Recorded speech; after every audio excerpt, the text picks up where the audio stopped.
Vinita Nair has been looking into the background of Martin Shkreli, and she has more. Vinita, let me just ask you, first of all, because for people who may think this person's name is familiar, it's because he's been in the headlines, not just for the pharmaceutical aspect of things, but also something having to do with a record. To explain all of this to us, it's complicated. Side story, but he recently spent millions to buy the only existing copy of a Wu-Tang album, even tweeting, I probably won't even listen to this for a little bit. But really the backstory of this guy is fascinating, and it helps you understand how we went from a Wall Street wonder kid to, as the BBC put it, one of the most hated businessmen in America. It starts off, he's born the son of Albanian and Croatian immigrants, and these are parents who worked as janitors in Brooklyn. He gets enrolled in an elite Manhattan school, on his own chooses to drop out, and by the age of 20, he takes on Wall Street.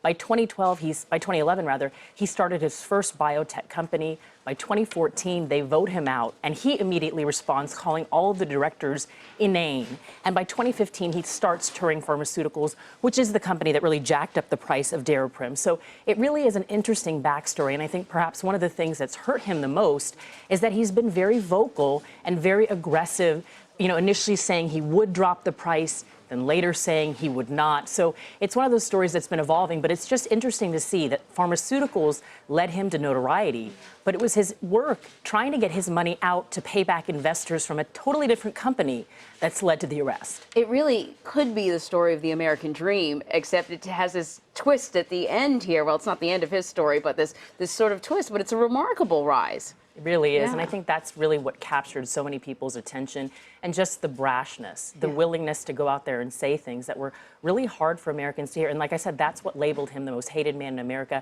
and had a lot of presidential hopefuls calling for him to do something, to take action and not raise money on this drug, which, keep in mind, it really reverses or helps treat toxoplasmosis, which, if you're a child born with issues, if you're an adult with autoimmune issues, this drug is life-saving. Yeah, it certainly started a conversation that a lot of people did not have. If you are not one of those people with a rare disease, then you may not be aware of, what pharmaceutical companies can do and how the prices can skyrocket 700% even, right? Yeah, and he's just 32 years old. Just a fascinating, fascinating story. Vinita Nair, thank you so much for that.